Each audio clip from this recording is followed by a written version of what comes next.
continue. So as I said, like we need some mathematical model to predict the fluid properties. So I just put some example that may help you to understand. So if you take an example, say like one of our component, our input is some stream that contains only CO2. Yeah. So CO2 is one of the reactants. Say at 1 atmosphere and 298 Kelvin, that model should tell us that oh, CO2 is a gas at room temperature and at atmospheric pressure.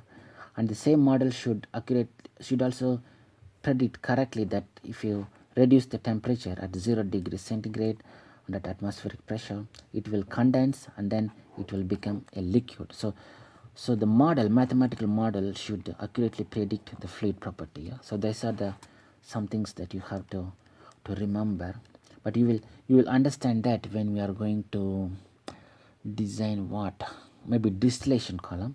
That time you will understand what these fluid packages can do and how it can help us and how it can solve our problem. Yeah, like for example, in your final design project, you may design a distillation column. Yeah, and it's not an easy job to do. But if you use Aspen HYSYS like a guide, then it will save a lot of time for you. Yeah, because we can Aspen HYSYS have this shortcut distillation method.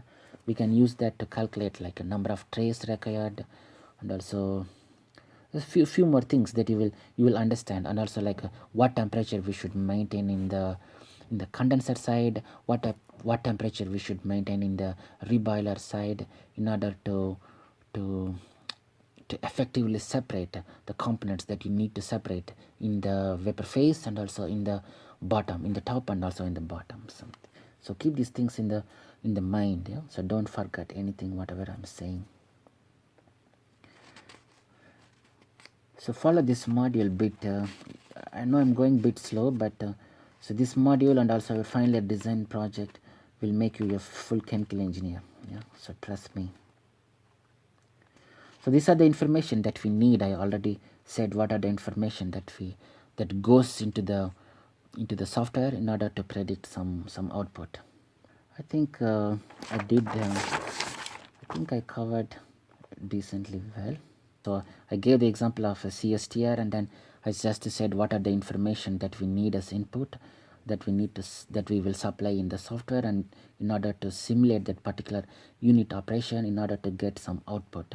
But obviously, if you're going to deal with a full plant, we need really a lot of information. Yeah, probably you need I don't know, maybe at least 10 to 20 pages where you have to take a note on what type of information you need under each unit operations. These are the temperature, these are the pressure.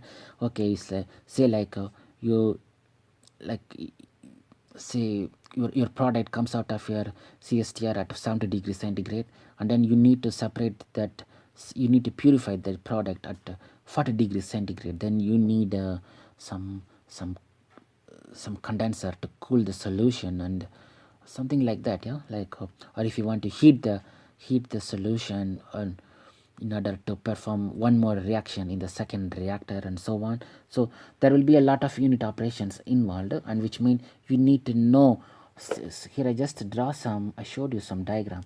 Say process 1, process 2, process 3, process 4, process 5, process 6, and you have some streams that connecting.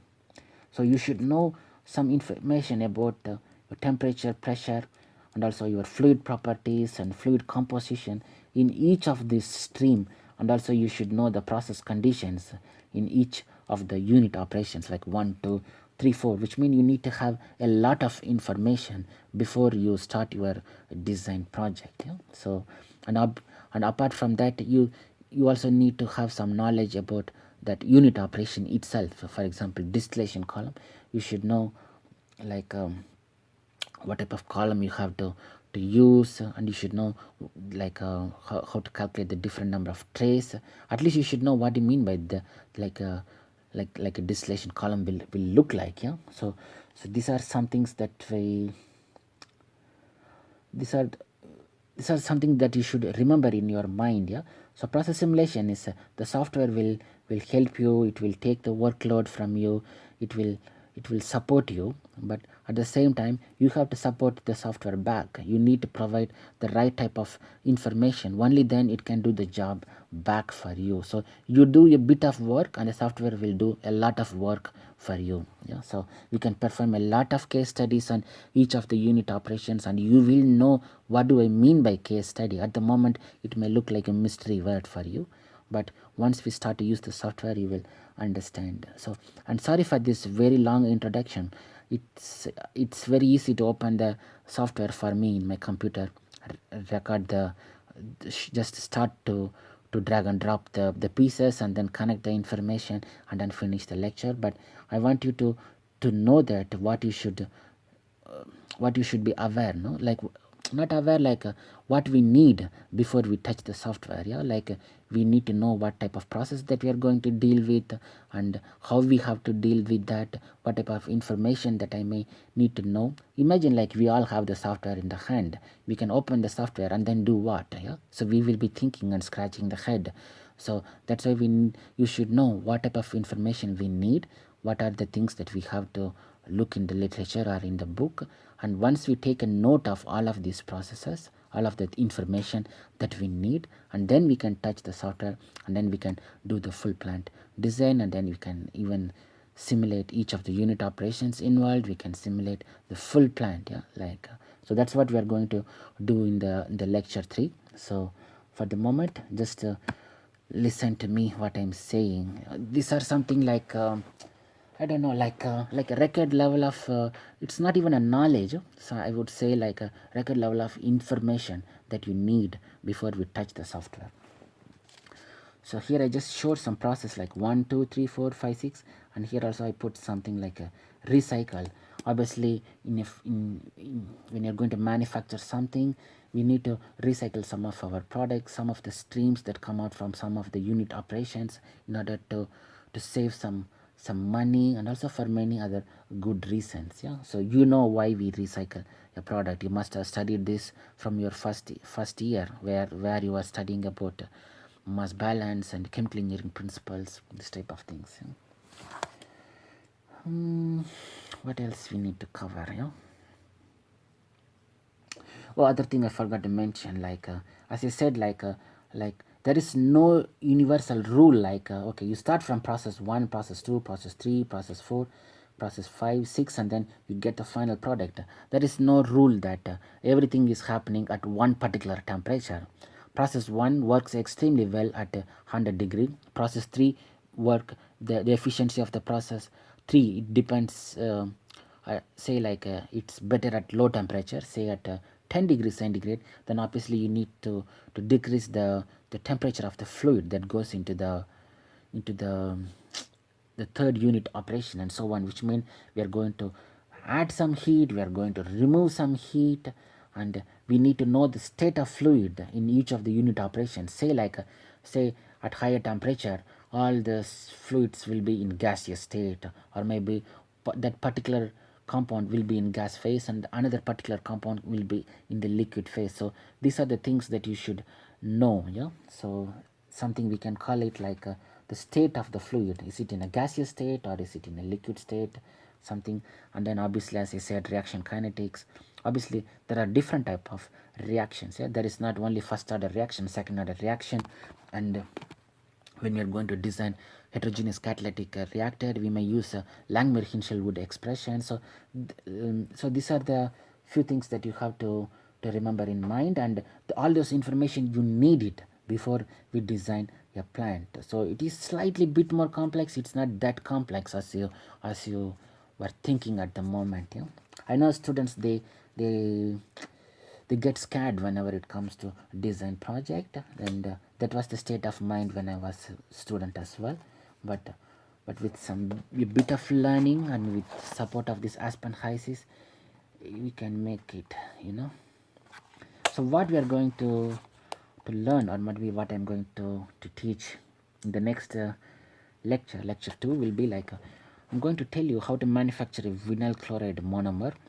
There are loads of process that allows you to produce this product, and we will also see why we are covering this particular product. Obviously it's a very important chemical.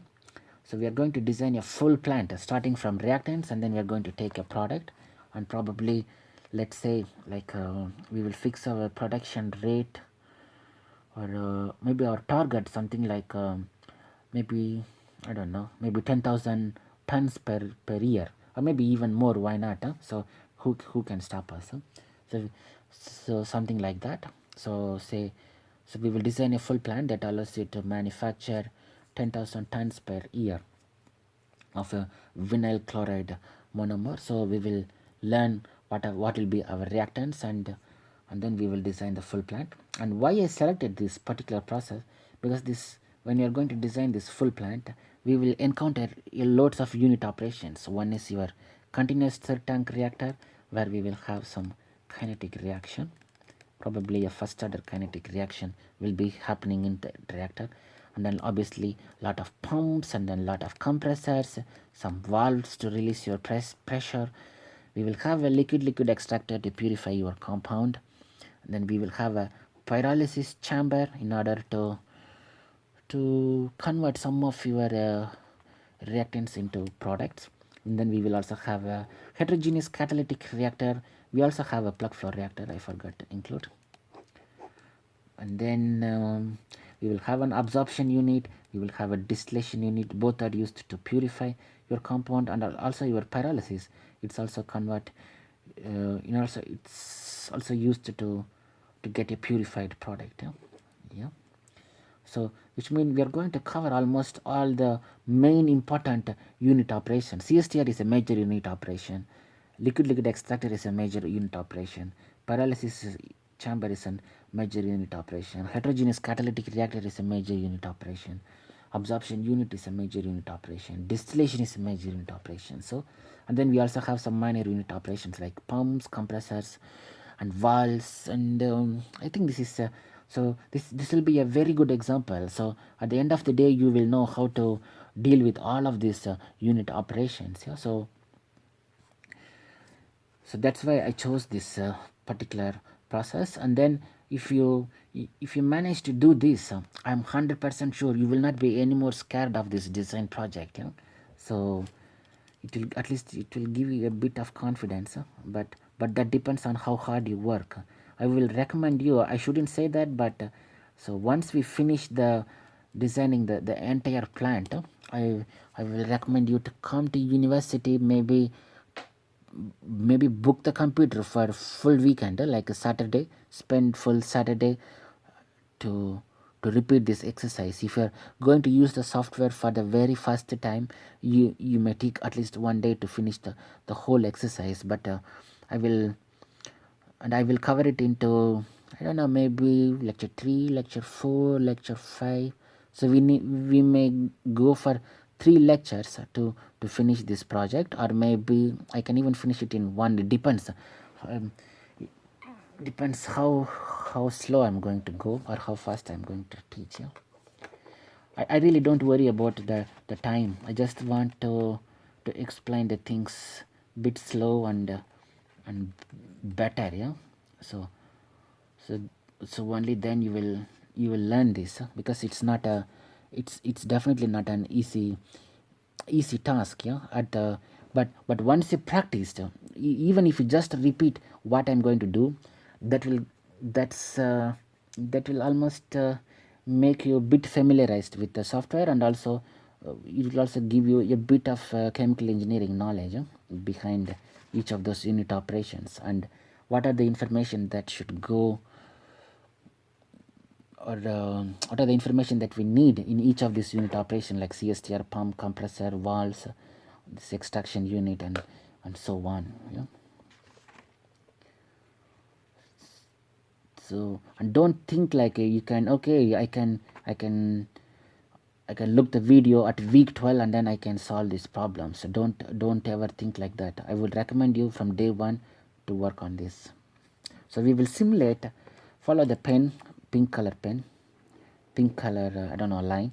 We will simulate the entire process, and maybe if we have, okay, I said to you, we can fix our aim to 10,000 tons per year or maybe more. And then so you will learn how to how to build a plant, and then after that we will simulate the full plant, and then we are going to begin from the scratch, from the zero. You are going to start from an empty page, and then we are going to add unit operations, and then we are going to build a full plant.